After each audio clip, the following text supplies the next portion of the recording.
Hello everyone and welcome to study with Beck. तो chemotherapy के इस लेक्चर में हम बात करेंगे बीटा लैक्टम एंटीबायोटिक्स के बारे में।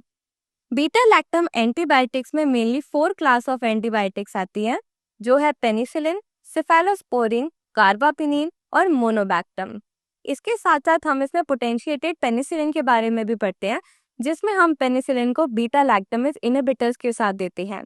इन सब चीजों को हम मे भी इस वीडियो में कवर करेंगे। अगर वीडियो लंबी बनी तो इसका नेक्स्ट पार्ट भी आज ही आ जाएगा। इसके बाद अगर मैं स्टार्ट करूं पेनिसिलिन के साथ, तो इसके स्ट्रक्चर में हमारे पास एक बीटा लैक्टम रिंग होती है और एक थायराइड लाइक रिंग होती है। इन दोनों को मिला के हम एक कॉमन न्यूक्लियस बनाते हैं, जिसको हम अमीनो पेनिसिलानिक एसिड कहते हैं। अब इसके डेरिवेटिव्स बनाने के लिए हमारे पास beta lactam chain beta lactam ring के ऊपर एक एसाइल ग्रुप अटैच्ड होता है, जिसके आर ग्रुप को अगर आप चेंज करोगे तो उसके डेरिवेटिव्स बन जाएंगे, जिसको आप पेनम्स कहते हो। आप इसको किसी भी तरह से प्रोनाउंस कर सकते हो, बट आपको ये नाम पता होना चाहिए। इसके साथ साथ अगर आपको इसका सॉल्ट फॉर्मेशन करनी है, बीट ऑर्गेनिक और इनऑर्गेनिक, आपको थायराइड रिंग के साथ अटैच COOH ग्रुप में H को चेंज करना पड़ेगा। बात करें एंजाइम्स की, कौन इस पे काम कर रहे हैं? अमाइडेज एंजाइम इस डेरिवेटिव को बनाने वाली असाइल ग्रुप के ऊपर काम करेगा और डेरिवेटिव नहीं बनने देगा। वहीं जो ए साइक्लेज एंजाइम होता है वो कॉमन न्यूक्लियस को डिस्ट्रॉय कर देगा, दोनों रिंग्स को डिस्ट्रॉय कर देगा। वहीं जो लैक्टमेज एंजाइम है वो बीटा लैक्टम रिंग को डिस्ट्रॉय कर देगा। हमें पता है अलेक्जेंडर फ्लेमिंग ने इसको डिस्कवर किया था, एक्सीडेंटल डिस्कवरी थी, और फ्लोरे और चेन ने पेनिसिलिन को प्योरीफाई किया था। सोर्स की बात करें तो वो नोटेटम से भी मिल सकता है, क्राइसोजीनम से भी मिल सकता है। अगर आपको कमर्शियली पेनिसिलिन को लेना है तो आपको क्राइसोजीनम से लेना पड़ेगा। आपको generally British name, American name और केमिकल नेम बस बेंजाइल पेनिसिलिन का ही याद रखना है। पेनिसिलिन हाइग्रोस्कोपिक नेचर का होता है, और अगर हमें इसकी इंटरनेशनल यूनिट को डिफाइन करना हो तो हम ये बोलेंगे कि 0.6 माइक्रोग्राम पेनिसिलिन जी में कितनी amount of anti microbial activity present है। ये कई बार डिफाइन में भी पूछी जाती है, और इसकी वैल्यू होती है 1 milligram is equal to 1667 international unit. अब हम बात करेंगे क्लासिफिकेशन की। बेस्ड ऑन कितने ज्यादा ऑर्गेनिज्म को ये मार रहा है, उसके बेसिस में ये नैरो, ब्रॉड, एक्सटेंडेड और पोटेंशिएटेड पेनिसिलिन के नाम से जाना जाता है।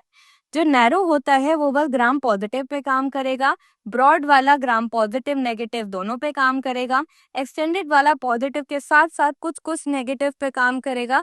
वही जो पोटेंशिएटेड पेनिसिलिन होगा वो खुद को ही मार देगा, और वो सुसाइडल सबस्ट्रेट या फिर प्रोग्रेसिव इनहिबिटर की तरह काम करेगा। इन सब टर्म्स के बारे में हम आगे और ज्यादा डिटेल में डिस्कस करेंगे। अभी आपको बस क्लासिफिकेशन में इन वर्ड्स को ध्यान रखना है। अगर मैं नैरो स्पेक्ट्रम को फर्दर क्लासिफाई करूं तो वो बीटा लैक्टम में सेंसिटिव, बीटा लैक्टम में रेजिस्टेंट हो सकता है। इसका मतलब बीटा लैक्टम रिंग इसको तोड़ के इसको ओपन कर देगी, इसको वो ओपन नहीं कर पाएगी। अगर ये क्लोज रह रहा है तो आप इसके एग्जांपल को याद कर सकते हो, cloxacillin from the word close. फिर N for narrow spectrum, then N के बाद M आता है, तो M इज मेथिसिलिन। अब जो सेंसिटिव है, अगर आपने उसको ओरली दे दिया और वो डिस्ट्रॉय हो गई तो वो एसिड सेंसिटिव है, जिसका एग्जांपल पेनिसिलिन जी आ गया। और अगर वो नहीं डिस्ट्रॉय हुई तो वो एसिड रेजिस्टेंट है, जिसमें पेनिसिलिन V आ गया। इसके बाद मैं बात करूं ब्रॉड स्पेक्ट्रम की, तो उसमें जितने भी ए नाम से पेनिसिलिन आते हैं, दैट इज एम्पिसिलिन, एमोक्सोसिलिन, और उसके डिराइव करके मेटाम्फिसिलिन, बेकम्पिसिलिन, जितने भी आते हैं वो इन दोनों के वर्ड से डिराइव करके आते हैं। तो आपको बस ये ए वाले नाम याद होने चाहिए। फिर एक्सटेंडेड स्पेक्ट्रम में एक स्पेशल प्रॉपर्टी आती है कि वो स्यूडोमोनास एरोजिनोसा को भी इरोड कर देगा, और कोई भी ग्रुप इसको करने के केपेबल नहीं होता। अब इसको याद करने की भी एक ट्रिक है, बी इट लाइक कि आपने मेस से आप याद रख लो मेजलोसिलीन, मेस में आपने पाइप सिस्टम डिस्कवर कर लिया, पाइप से आप याद रखो पिरासिलीन, जिसकी वजह से जो खाना है वो रूम्स में जा पाए। खाना जो होता है वो कार्बन का सोर्स होता है। देन इट कम्स द कार्बेनिसिलीन, तो मेजलोसिलीन, पिप्रासिलीन एंड कार्बेनिसिलीन। ठीक है, अब इसमें रिड्यूस ससेप्टिबिलिटी होती है, मतलब इसमें जो बीटा लैक्टमेज एंजाइम होगा वो इसको तोड़ नहीं पाएगा, और ये क्लोज रिंग में ये फॉर्म में ज़्यादा मिलेगा। वही अगर आपको पोटेंशिएटेड पेनिसिलिन के कॉम्बिनेशन को याद रखना है तो अमोक्सिसिलिन में आप याद रखो ऑक्सी वर्ड, ऑक्सी मतलब कार्बोक्सी, राइट? तो कार्बोक्सी से सी से याद रख लो क्लेवोलुनानिक एसिड। देन एम्पीसिलिन, एमपी में आप पी याद रखो, पी पिस्सू, पिस्सू वर्ड याद रखो, पी देन सल्बेक्टम। फिर जो पिप्रासिलीन है वो तो बिल्कुल ही अलग है, उसके साथ आप याद रख लो टैजोबैक्टम। ये क्या करता है, बीटा लैक्टामेज एंजाइम को इनहिबिट करेगा ताकि पेनिसिलिन अपना एक्शन बिना किसी रुकावट के कर पाए। अब इसके मैकेनिज्म ऑफ एक्शन पे जाने से पहले आपको सेल वॉल सिंथेसिस के बारे में जानना जरूरी है। अब सेल वॉल सिंथेसिस एक सेल में कैसे होती है, बैक्टीरियल सेल में कैसे होती है? सबसे पहले एक साइटोप्लाज्मिक फेज आता है जिसमें जितने भी रॉ मटेरियल्स होते हैं वो या तो बनाए जाते हैं, बने हुए हैं तो वो इकट्ठे किए जाते हैं सेल के सेंटर में।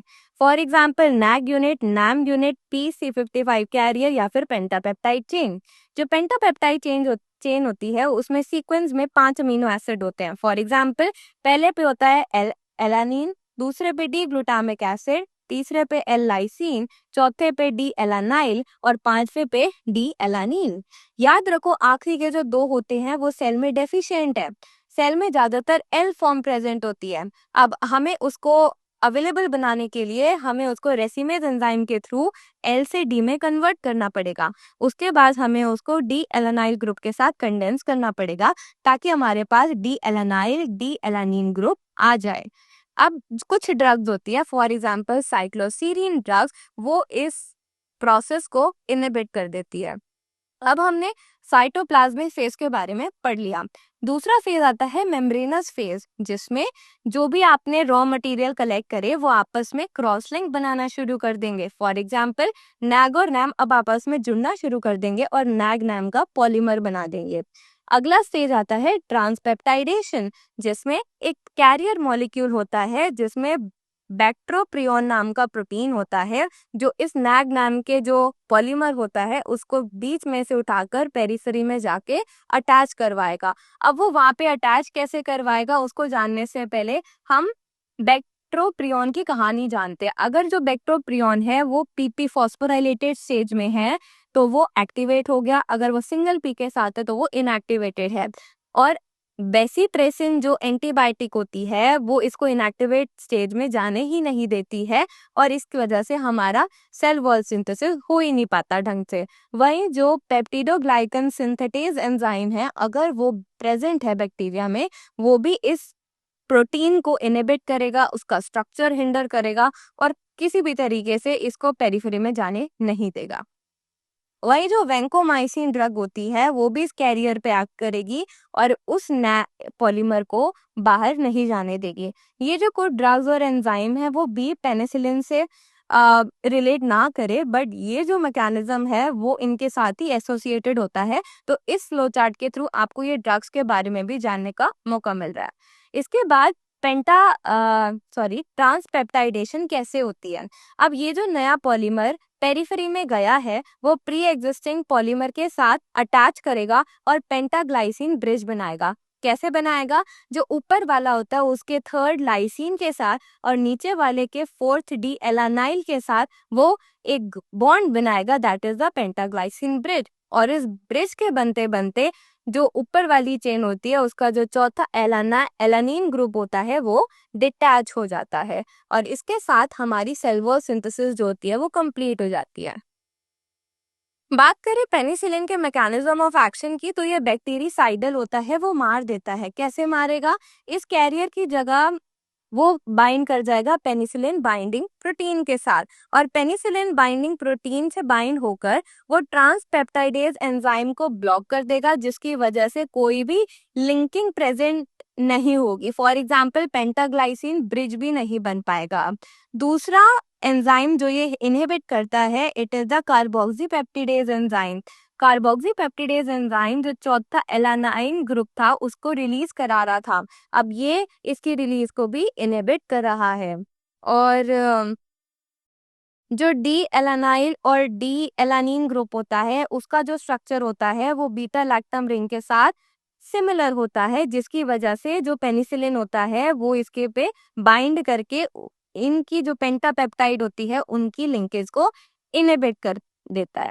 अगर मैं फैक्टर के बारे में बात करूं, अगर सेल रेप्लिकेटिंग स्टेज में होगा तभी वो इसको रिस्पॉन्ड करेगा, वरना नहीं करेगा, क्योंकि वरना सेल वॉल सिंथेसिस हो ही नहीं रही होती।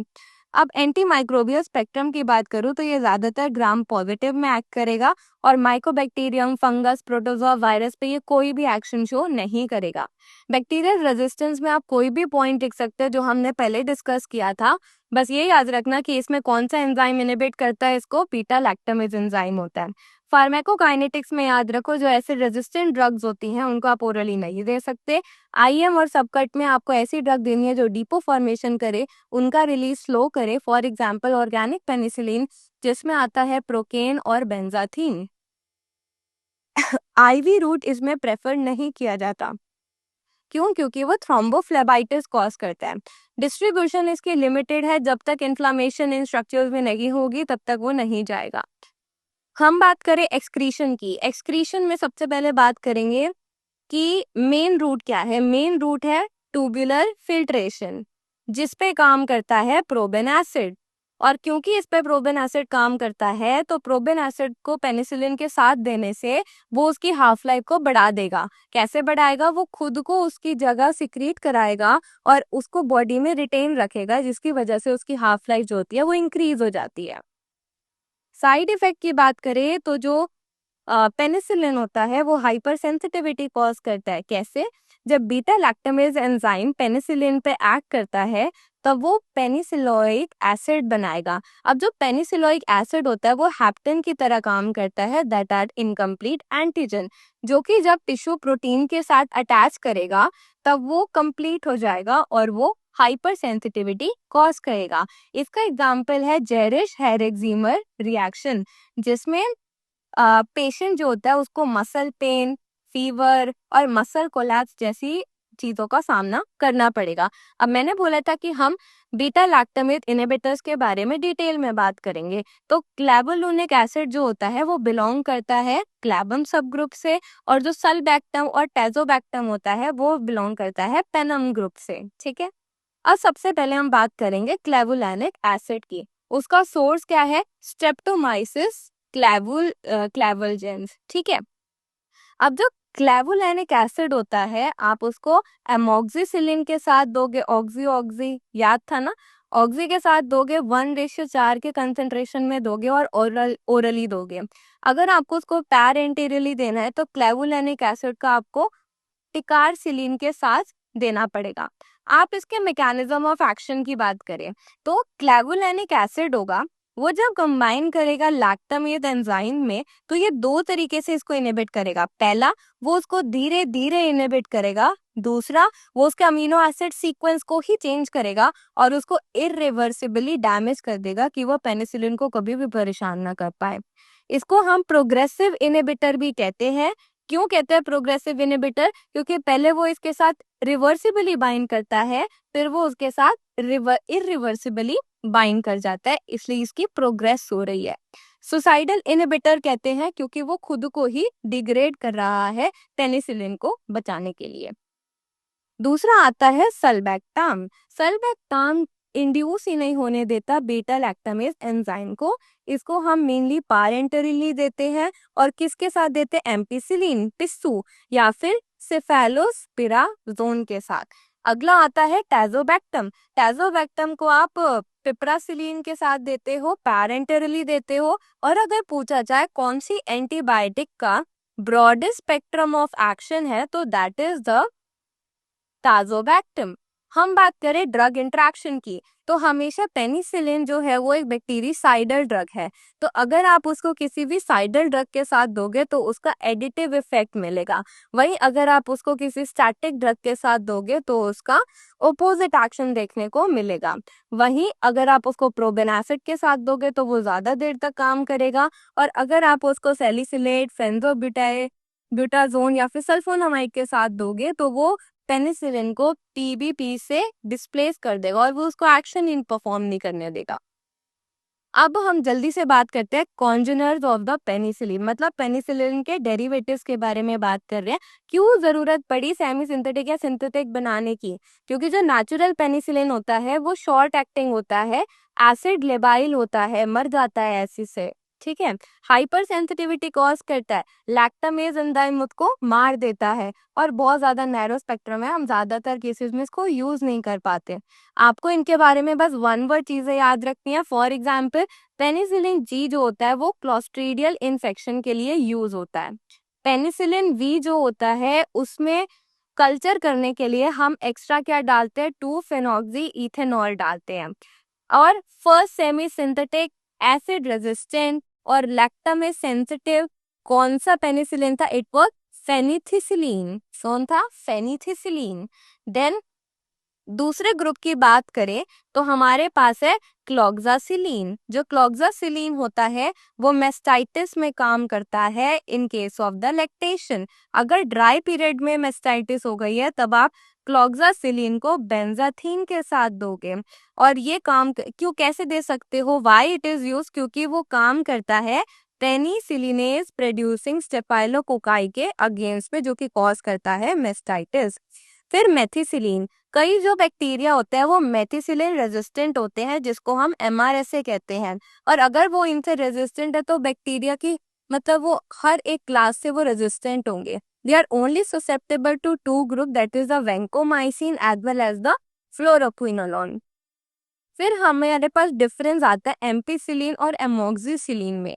ऑक्सी से याद रखो, आप इसको ओरली देते हो। ओरली क्यों देते हो? क्योंकि ये GIT डिस्टरबेंस कम कॉज करता है। वही जो एम्पीसिलिन होता है वो ज्यादा कॉज करता है GIT डिस्टरबेंस। और जो एमोक्सिसिलिन होता है, ऑक्सीजन क्या करता है, टिश्यू में जाता है ना, तो ये ब्लड और टिश्यू में ज्यादा कंसंट्रेटेड है और इसकी डिस्ट्रीब्यूशन भी ज्यादा है। अगर हमारे GIT में फूड होगा तो इसका रेट और एक्सटेंट ऑफ एब्जॉर्प्शन डिस्टर्ब होगा और इसका बस रेट अफेक्ट होगा। तो अब वीडियो थोड़ी लंबी बन चुकी है, आज ही मैं दूसरी वीडियो भी डाल दूंगी जिसमें सेफेलोस्पोरिन, मोनोबैक्टम, इन सब के बारे में हम डिस्कस करेंगे। तो नेक्स्ट वीडियो भी आप देख लेना। Thank you.